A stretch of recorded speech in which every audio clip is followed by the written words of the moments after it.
A paz de Deus. Peço aos irmãos e irmãs que ajudem o canal, se inscrevendo e compartilhando. Manda para os irmãos que creem. Do Ministério, Eu creio que esse vídeo pode ser a libertação dele e trazer alegria na alma. Nós temos uma norma de conduta Deus que abençoe. nos acompanha há século. Nós não nos envolvemos em política partidária. Não indicamos nem apoiamos candidato, tampouco partido. Agora nos compete uma missão, no que diz respeito à instrução. Porque temos uma multidão de irmãos que vão exercitar a sua cidadania este ano mais uma vez.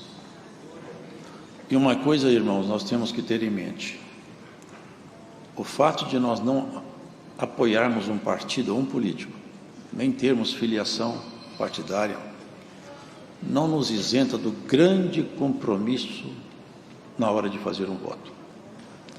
Claro que meu voto pode não significar nada, mas significa a minha consciência perante Deus daquele candidato que eu estou apoiando. Porque quando eu apoio um candidato cuja proposta de governo é contra os valores cristãos, ou pretende desconstruir famílias no modelo judaico-cristão, no modelo que a palavra de Deus ensina, que é um homem unir-se a uma mulher, no dia que eu faço o voto num candidato ou num partido cujas propostas vão afrontar a palavra de Deus, eu me comprometo com Deus no meu voto. Não indicamos ninguém, mas indicamos o perfil de quem vocês não devem votar nele. Preste atenção, vejam a história dos candidatos, leiam a história deles e vejam com que valores eles estão comprometidos. Essa é a nossa instrução. Porque, irmãos, apoiar alguém que pretende implantar uma proposta de governo contrária ao cristianismo é fazer uma aliança com a própria treva. Tem uma circular aqui, irmãos, que eu vou ler para os irmãos, número 135 de 2022, destinada ao Ministério e Irmandade. Trata-se de uma arrecadação para atendimento às necessidades das congregações cristãs no exterior. Essa circular é agora de agosto. Cara Irmandade, a paz de Deus. Conforme deliberação ministerial, lembramos que a arrecadação para atendimento às necessidades das congregações cristãs no exterior ocorrerá no final deste mês de agosto, onde o fruto recebido nas datas abaixo especificadas será aplicado nas necessidades às quais se destinam. Solicitamos à Cara Irmandade maior esforço na contribuição dessa arrecadação, tendo em vista o aumento substancial das necessidades surgidas em distintos países. A participação nessa arrecadação poderá ser por intermédio de transferência bancária, cartão de débito e caixas coletoras nas casas de oração. Orientamos a Irmandade que seguiremos o calendário conforme segue. Do dia 1º a 24 de agosto de 2022, conforme já correu o mês, todo o valor recebido será contabilizado e destinado à coleta para a obra da piedade em diversos locais. Cada igreja recebe a coleta localmente. De 25 a 31 de agosto, todo o valor recebido será contabilizado e destinado à arrecadação para atendimento às necessidades das congregações cristãs no exterior. Lembramos ainda que essa arrecadação se dará em todas as casas de oração do Brasil, exceto no estado de São Paulo, uma vez que para esse estado coube a responsabilidade da coleta extraordinária para reforço do caixa da Obra da Piedade e Complexo de Barretos, que sucedeu no último mês de junho de 2022. Vossos irmãos em Cristo, Conselho dos Anciãos mais antigos do Brasil, Conselho dos Diáconos. Algum anúncio que ocorre? Chamemos então um outro cântico, irmãos.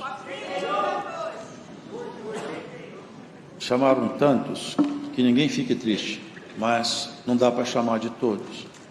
Nós vamos cantar o hino 307.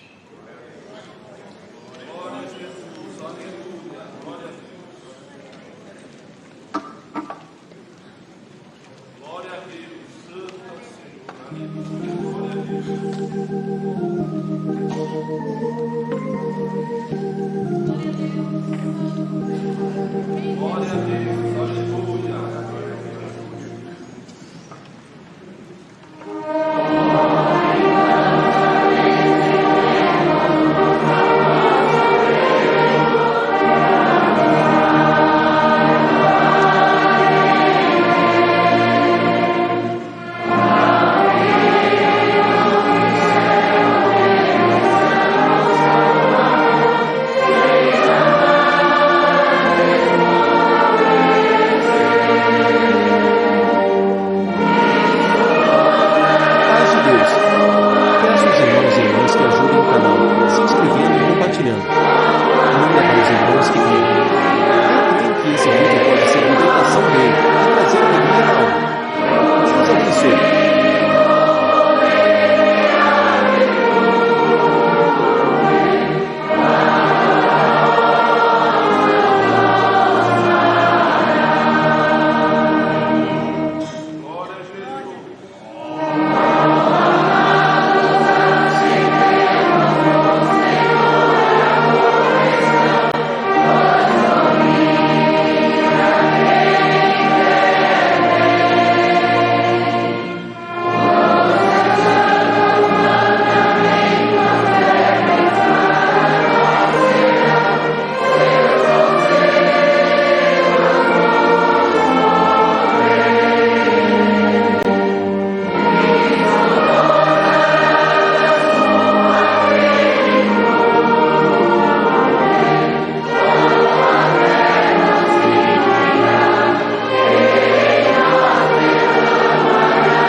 Nessa comunhão, aguardemos que o Senhor nos envie a sua santa palavra, irmãos. Deus seja louvado.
Passamos a leitura na palavra que o Senhor tem nos trazido adiante, no livro de Provérbios, irmãos.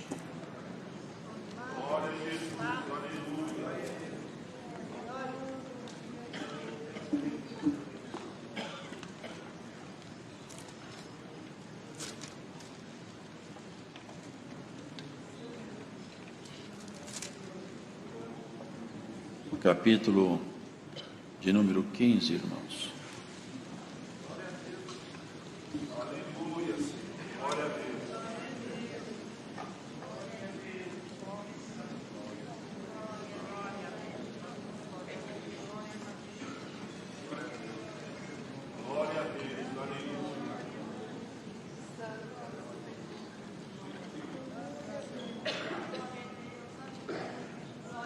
A resposta branda desvia o furor, mas a palavra dura suscita a ira.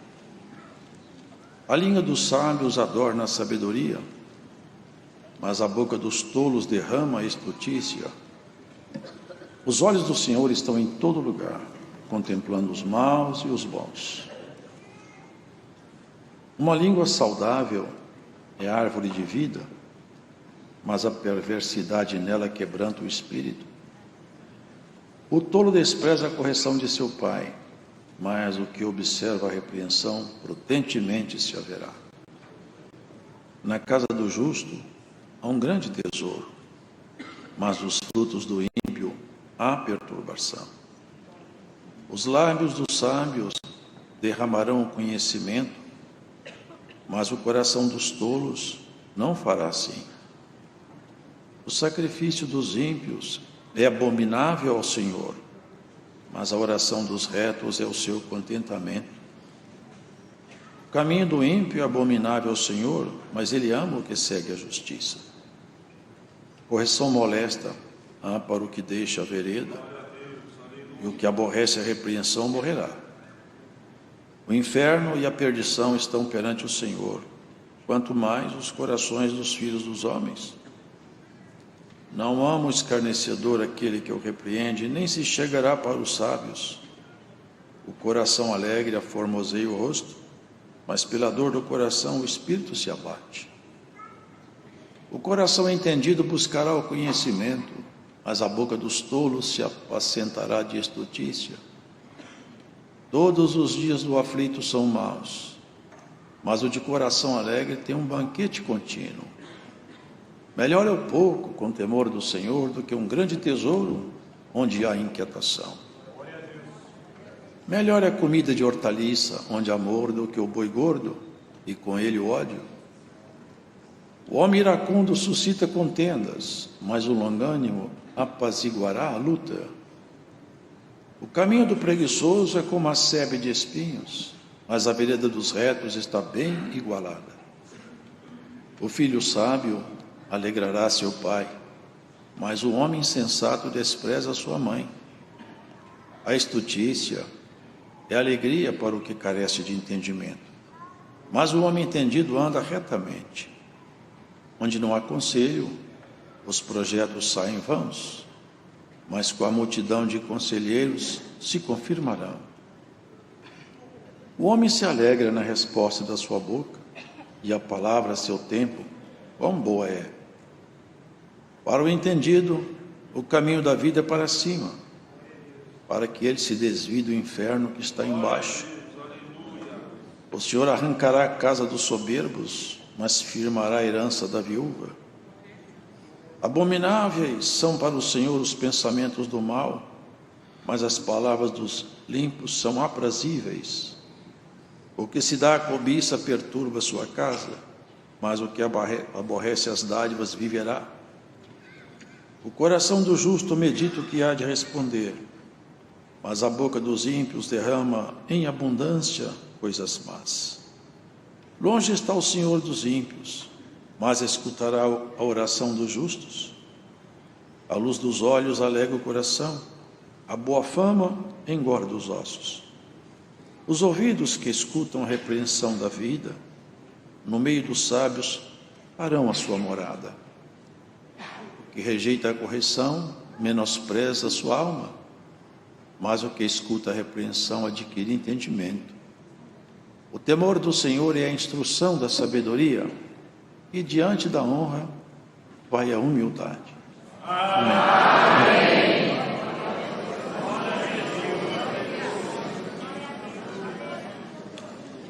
São palavras sábias que nos dão regras de comportamento ditam,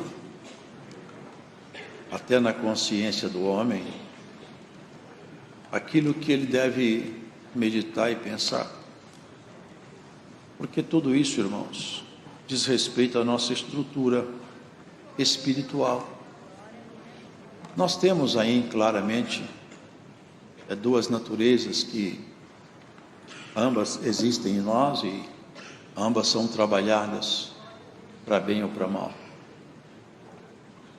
No mundo natural, precisamos do conhecimento. Temos que aprender a falar um idioma, aprendemos as coisas mínimas, as regras sociais, os sinais de trânsito. Nós temos uma instrução que ela é minimamente necessária para que nós possamos viver. Se eu ando no trânsito, eu tenho que conhecer minimamente as regras de trânsito. E se eu convivo numa sociedade, eu preciso de minimamente falar, ainda que com português muito fraquinho, mas eu tenho que aprender a me expressar, porque eu preciso disso para conviver. Essa gama de conhecimentos que estão em nós, elas servem para a nossa vida terrena e são necessárias.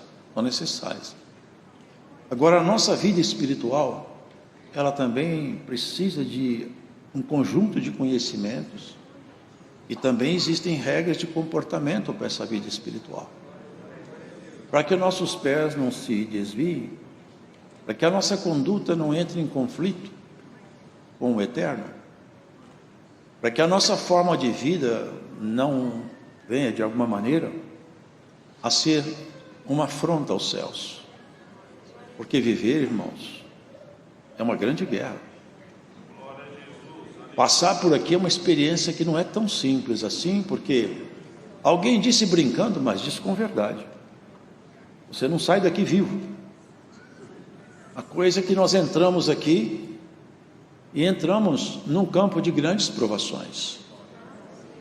Quando éramos pequenos, nossa mãe, nossos pais nos conduziam pela mão e, afinal, tudo que nós conhecíamos estava restrito dentro do âmbito de uma casa.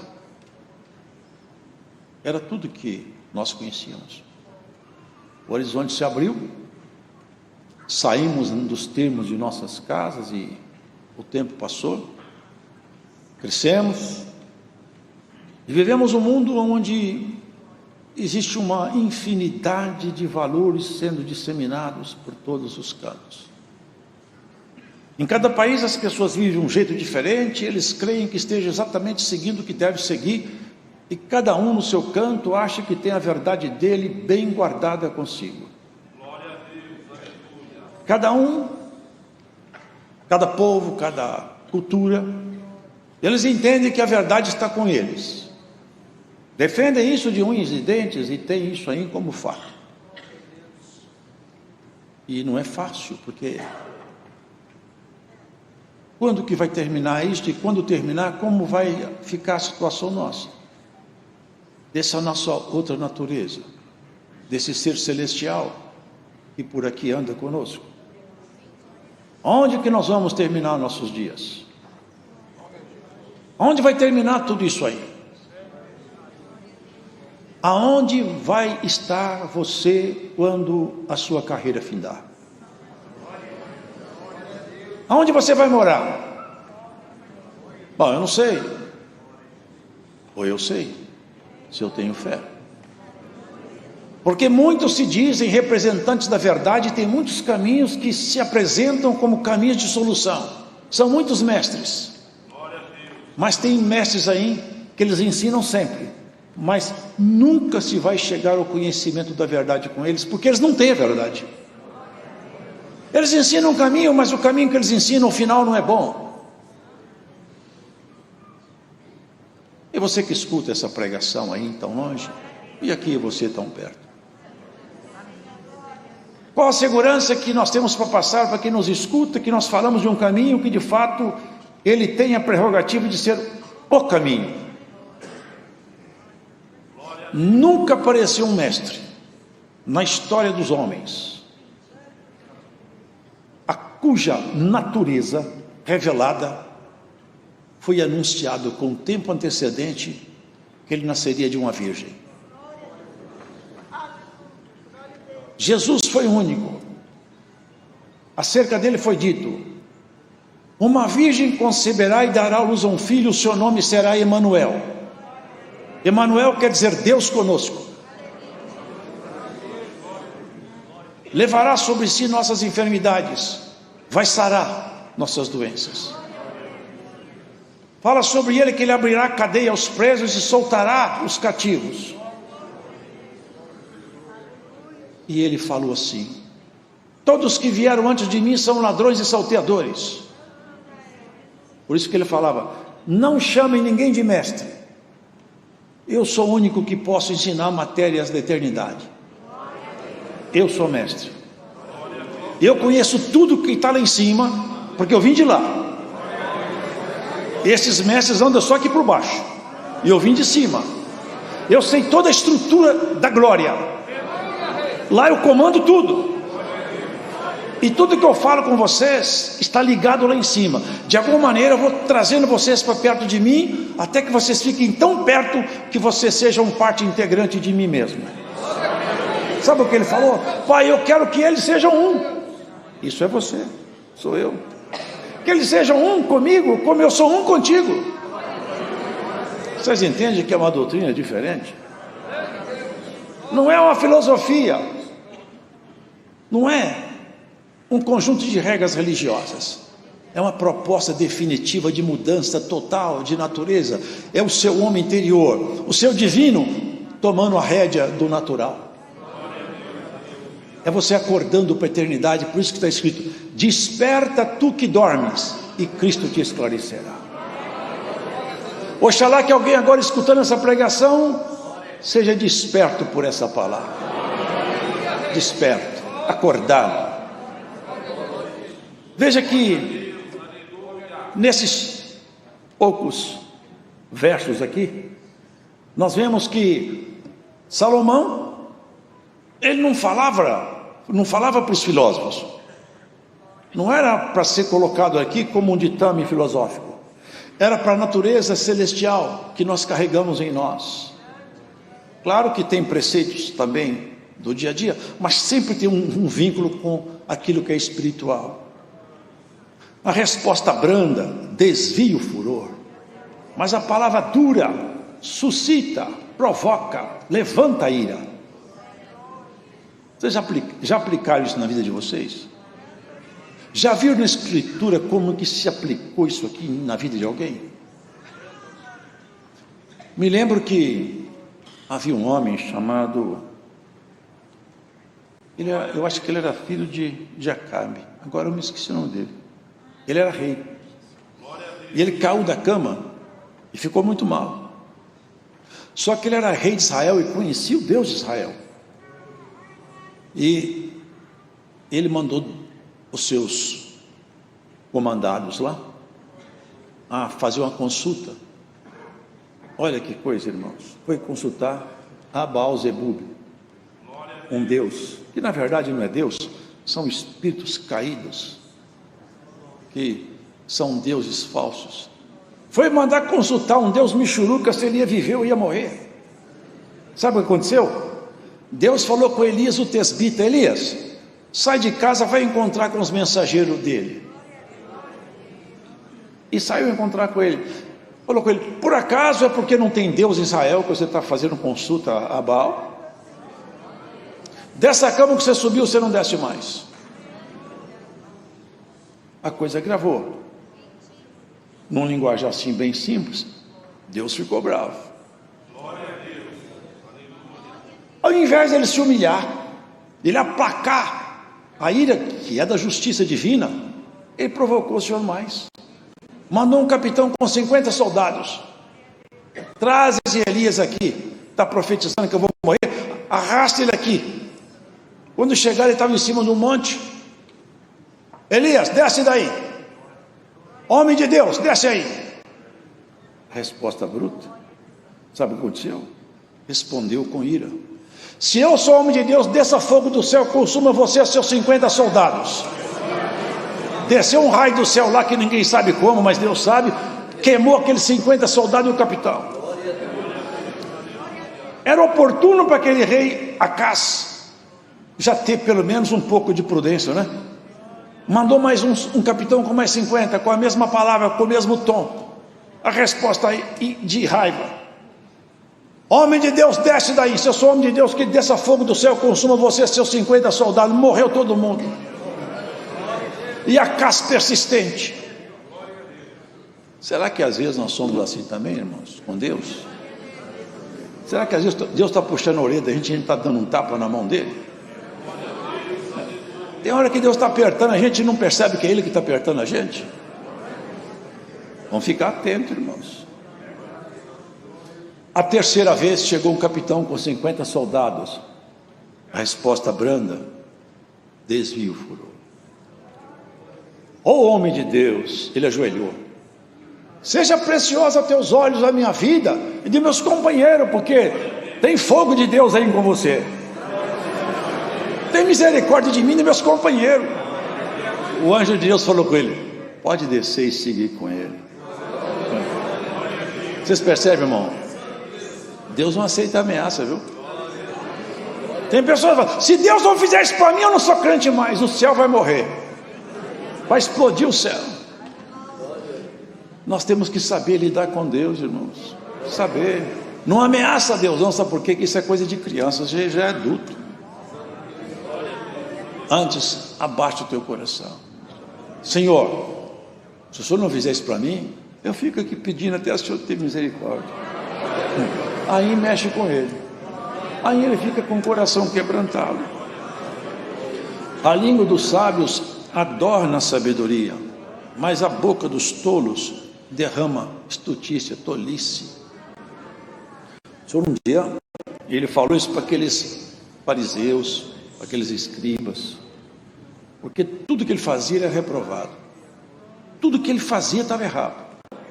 Uma vez ele chegou na sinagoga, uma mulher que fazia 38 anos que estava encurvada, e ele ficou com pena dela, misericórdia, e curou a mulher. Aqueles homens falaram: não pode curar, hoje é sábado. Pai, não pode curar, hoje é sábado.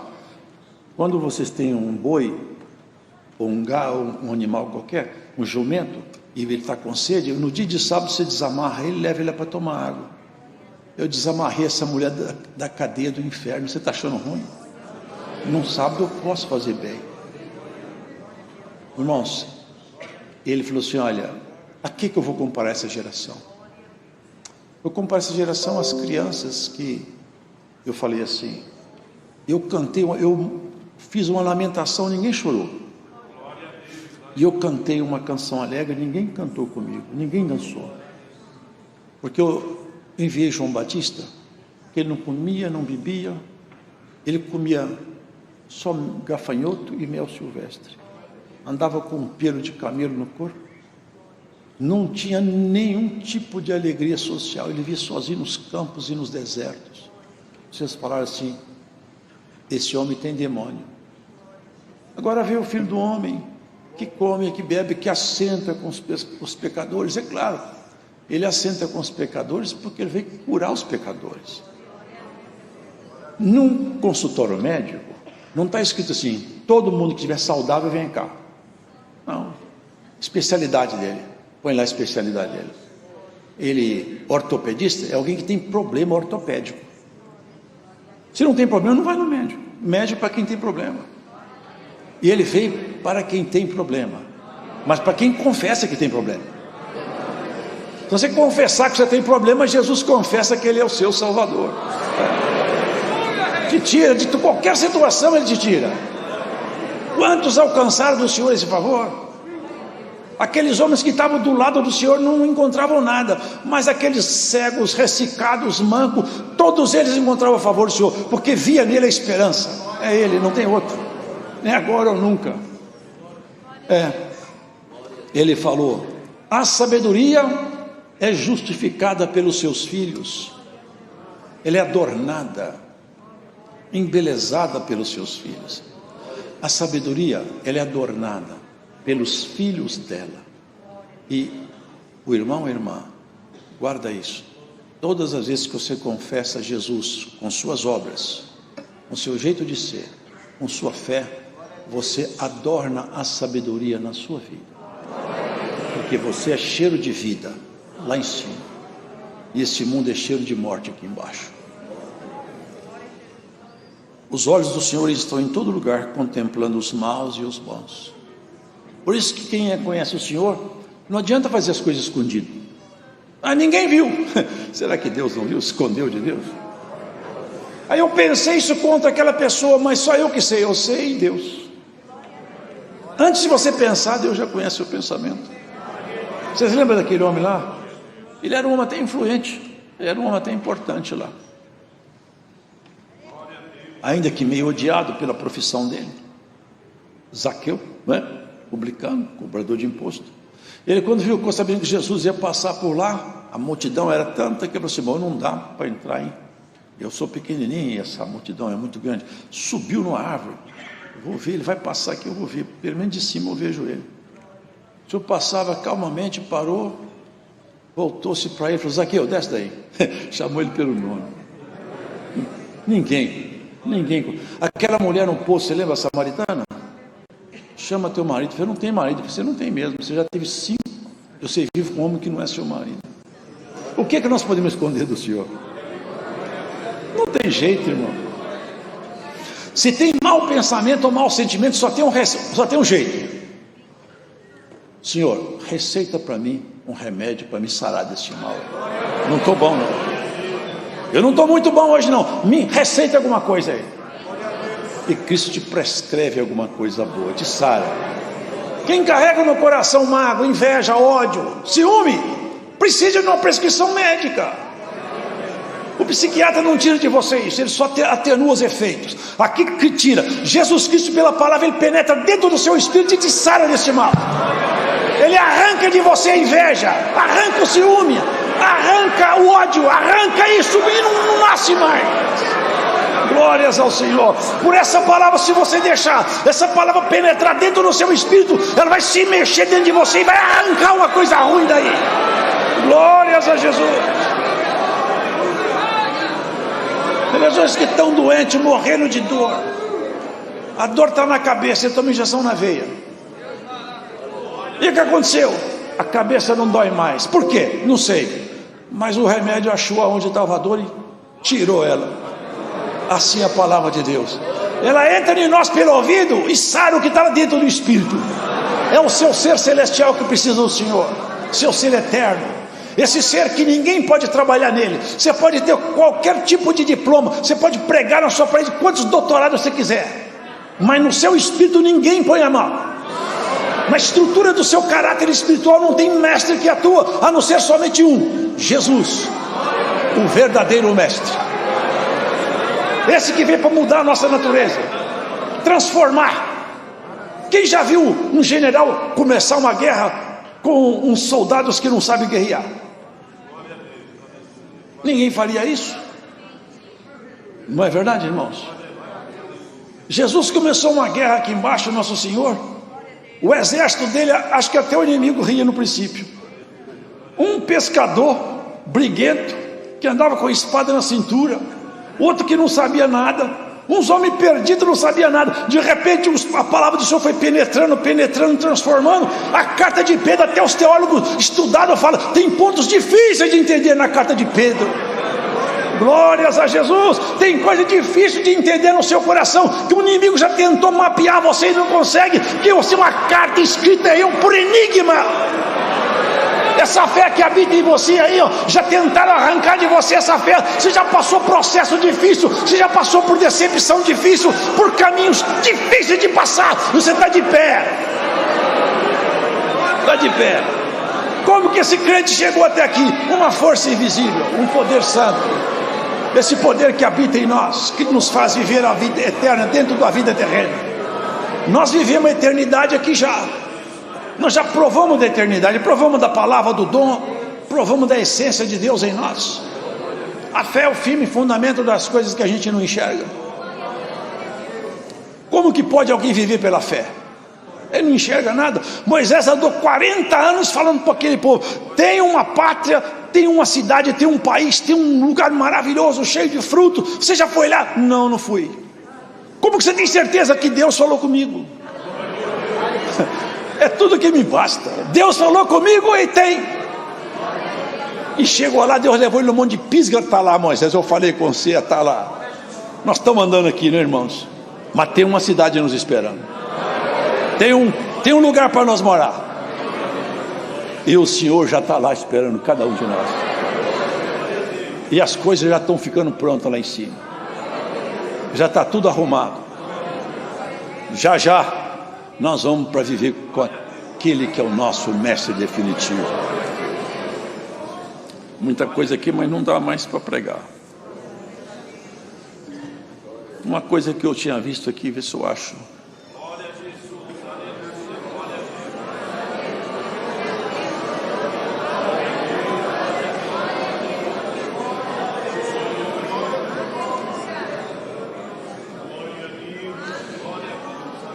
O Senhor arrancará a casa dos soberbos. Pesado isso, não é? Mas e a casa do que não é soberbo? Não acaba também? O que será que o Senhor está falando aqui? Vai arrancar a casa do soberbo. Sabe, irmãos, a soberbia é um pecado que não tem perdão. Alguém fala, mas como? Não tem perdão? Não é que Deus não pode perdoar. Sabe por que não tem perdão? É porque o soberbo não aceita ser repreendido e não aceita que está errado. Não aceita. Ele olha para si e acha que ele é o centro da razão. Olha para Deus e vê defeito em Deus. Não tem perdão porque ele não se abaixa nunca. Não foi isso que aconteceu com o querubim caído? Ele se achou a si mesmo o centro das excelências e tentou fazer Adão e Eva querer ser igual a Deus. Deus vai arrancar a casa do soberbo. Porque cada um de nós aqui, ó, terminando nossos dias, ou o Senhor fala, me dá a mão, vem cá, acabou seu sofrimento, me dá a mão, vem comigo, bendito do meu Pai. Ou o Senhor vai arrancar a casa, terminar os dias. Sabe o que fala da pessoa que perde a vida eterna, irmãos? Sabe o que o Senhor fala daquelas pessoas que não aceitam Ele obstinadamente, morrem sem aceitar a palavra? Olha o que fala. Vocês vão ficar num lugar onde o bicho não morre e o fogo não apaga. Vocês já leram isso? O bicho é pesado isso, não é, irmão? Mas olha o que fala sobre os salvos. Eles serão um comigo, como eu sou um contigo. Semeia-se um corpo corruptível, ressuscita um corpo incorruptível. Semeia-se um corpo animal, ressuscita um corpo espiritual. Deus vai arrancar a casa do soberbo. Naquele dia vai ser um dia de grande espanto, um dia de grande temor e tremor, porque as pessoas começaram a caminhada aqui debaixo do sol. Mas como vai terminar, irmãos, depende de nós. Cristo, Ele morreu por nós. Então, nós temos a fé que nos garante o direito de andar com Ele. Quem não aceita Cristo, também não tem fé. E quem não tem fé não pode agradar a Deus. E o final da estrada não é bom. Viver aqui para ir para o inferno era muito melhor nunca ter nascido. Porque aqui quando a coisa está ruim, você fala assim, está ruim demais, mas pode ser que melhore. No hospital a pessoa está com muita dor, fala assim, pode ser que eu morra. A dor acaba. Morrendo, para a dor. Mas e no inferno? E quando a pessoa é lançada lá nos abismos? E aí? Lá na porta do inferno deve ter uma placa lá. Nunca mais sai daqui. Aqui é para sempre. Vocês lembram de Lázaro e do rico? O rico entrou em tormentas e gritava, Lázaro, põe um pouco de água na minha língua. Não posso. Tem um abismo intransponível entre você e eu. Agora acabou para sempre. Deixa eu falar para os meus parentes, porque o lugar aqui é feio demais. Se eu falar para eles, pelo menos vão acreditar. Eu falei, não, Tem lá a lei e os profetas. Não dá para você ir lá. Não adianta invocar espírito morto, não adianta nada. O tempo é aqui e agora. Cada um vê para onde quer ir. Nós temos que terminar nossos dias sereno, tranquilo. Não é isso, irmão? Olhar e falar assim, na minha contabilidade, graças a Deus, errei demais, mas não larguei da mão do Senhor. Se o Senhor hoje passasse por aqui com uma lista, hein? Vamos fazer uns acertos aí. Eu vou te levar hoje. Hoje eu vou te levar embora. Quantos que está aqui levantar a mão? Pode levar que eu estou pronto. Pode levar que eu vou embora. E quantos que esconder debaixo do banco? Tem misericórdia? Eu não. Eu não. Nós temos que viver cada dia como se fosse o último. Você não é dono de nada. Você não tem propriedade sobre nada. Sabia que tinha na lei, hora passou, sabia que tinha na lei uma festa chamada festa de jubileu? E tem ainda entre os judeus. Porque olha que interessante. Quando tinha Páscoa, depois de 49 dias, tinha uma festa chamada festa, que era a festa das semanas, ou festa de Pentecostes. Então tinha Páscoa, depois no 50º dia, festa de Pentecostes. Pentecostes eram os primeiros frutos do campo. E aconteceu exatamente, Jesus foi crucificado, depois de 7 semanas, derramamento de dons no Pentecostes. Não dá para explicar isso agora, porque a hora passou. Mas 7 semanas de ano, assim, eu tinha uma propriedade, mas eu fiz meus negócios mal feitos, vendi para o meu irmão. Depois vendi mais um pedaço, meu irmão vendeu um pedaço. Mas quando interar 50 anos, não importa na mão de quem esteja a minha propriedade, ela volta para mim, porque eu sou proprietário daquela terra. Ela tem que voltar para mim depois no 50º ano. É o ano do jubileu.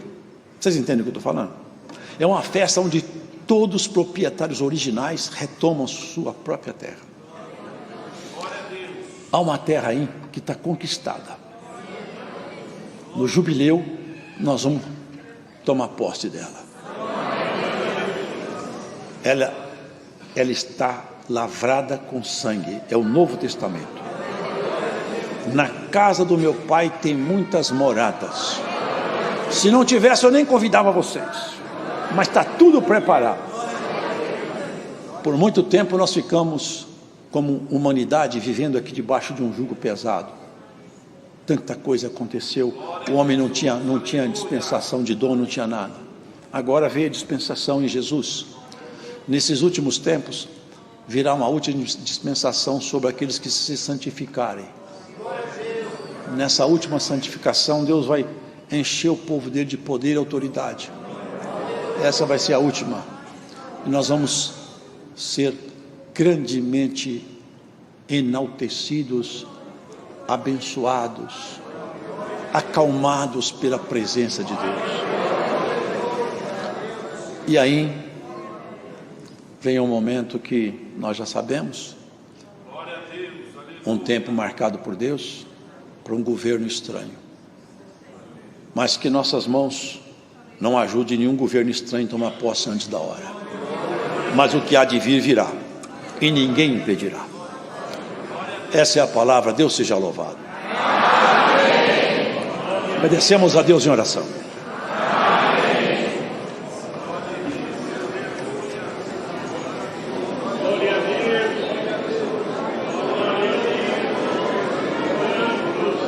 Glória a Deus, aleluia.